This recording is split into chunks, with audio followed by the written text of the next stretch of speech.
शादी कब करनी चाहिए? नहीं, मेरी तरफ से तो बोले तो करनी ही नहीं चाहिए एक्चुअली। कारण? क्योंकि जब आप खुद के साथ में इतना सही हो, कंफर्टेबल हो, आप कमा के खा सकते हो, और आपको क्या पता कैसा मिलेगा, आपको वो कितना सही रखेगा नहीं रखेगा। रिस्क क्यों लेना? रिस्क नहीं लेना, एक ही लाइफ है, बार बार तो कर नहीं सकते शादी। Best answer is when you are completely settled in your career, in your life, then you will be married. Settle होना जरूरी है सबसे पहले, क्योंकि आज के जमाने में मनी दूसरा भगवान है।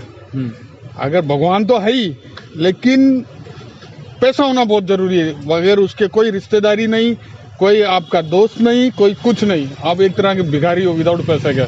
हिसाब से 25 की उम्र में शादी हो जानी चाहिए।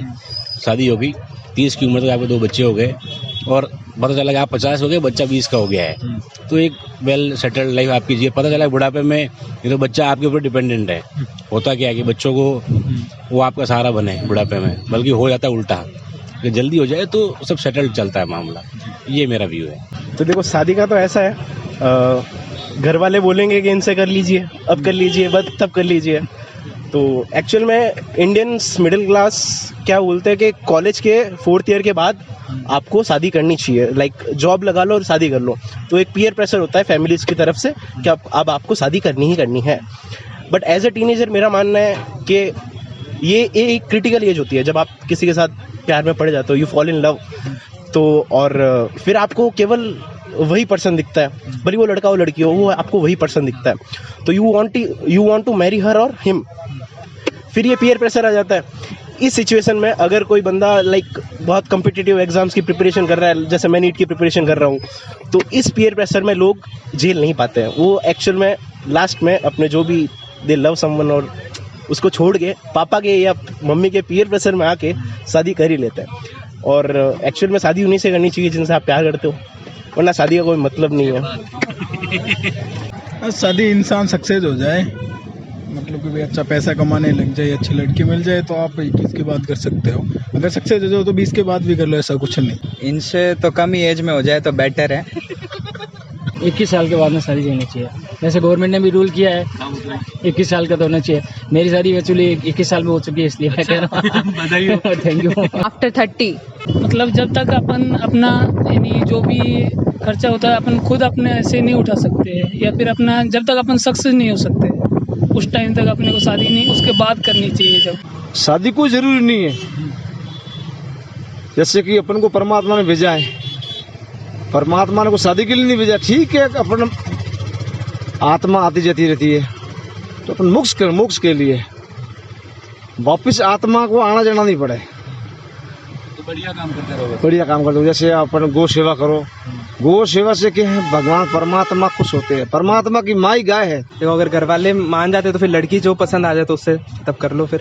एक्चुअली शादी मेरे अकॉर्डिंग व्हेन लड़का और लड़की एक स्टेबल पोजीशन पे हो अपने लाइफ में, वो कुछ अचीव कर ले जो भी वो चाहते हैं अचीव करना। फॉर एग्जांपल एक फाइनेंशियली भी स्टेबल होने चाहिए वो लोग, और जब उनमें मैच्योरिटी आ जाए उस लेवल की, तो दैट इज़ द एज कि हाँ आप कर लो शादी, whoever you like or whoever with you feel with। For my perspective, जब तक आदमी स्टेबल ना हो जाए, और आज के टाइम में स्टेबल नॉर्मली 26 से 27 तक होते हैं आज for men's, and for girls like 24 और 25। अब लड़की छोटी होनी चाहिए लड़के से, ये हाँ क्योंकि लड़की जल्दी करियर सेट कर लेती है अपना एज कम टू बॉयज़, रिस्पॉन्सिबिलिटीज़ के अकॉर्डिंग भी। लड़कों की मैच्योरिटी भी तो लेट आती है। हाँ, मैच्योरिटी भी लेट होती है। शादी एज पर my views as early as possible you can do the marriage. Reason behind this, जितना जल्दी करोगे तो उसके बाद में आपके बच्चे सेटल डाउन हो जाएंगे और एम्पल अमाउंट ऑफ टाइम मिलेगा।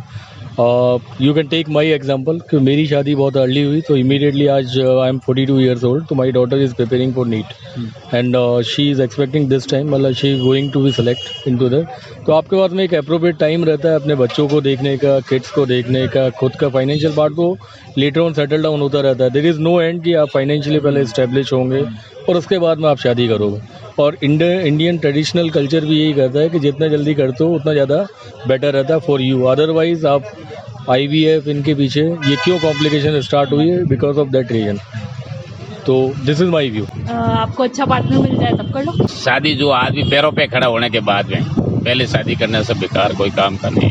जो आदमी धंधे लग जाता है, मजदूरी करने लग जाता है या नौकरी लग जाती है, उसके बाद में शादी करनी चाहिए, पहले शादी नहीं करनी चाहिए। खुद का खर्चा हो जाए, जो पार्टनर आ रहा है उसका भी अपन खर्चा उठा सके, किसी पर डिपेंडेंट ना हो, ताकि फिर मांगने की जरूरत नहीं पड़े। खुद पे डिपेंडेंट है, खुद का खर्चा उठा रहे हैं, पेरेंट्स का भी उठा रहे हैं, खुद का एक हाउस बना दिया हो, थोड़े ऐशो आराम अच्छे से हो, तो ये सही रहता है।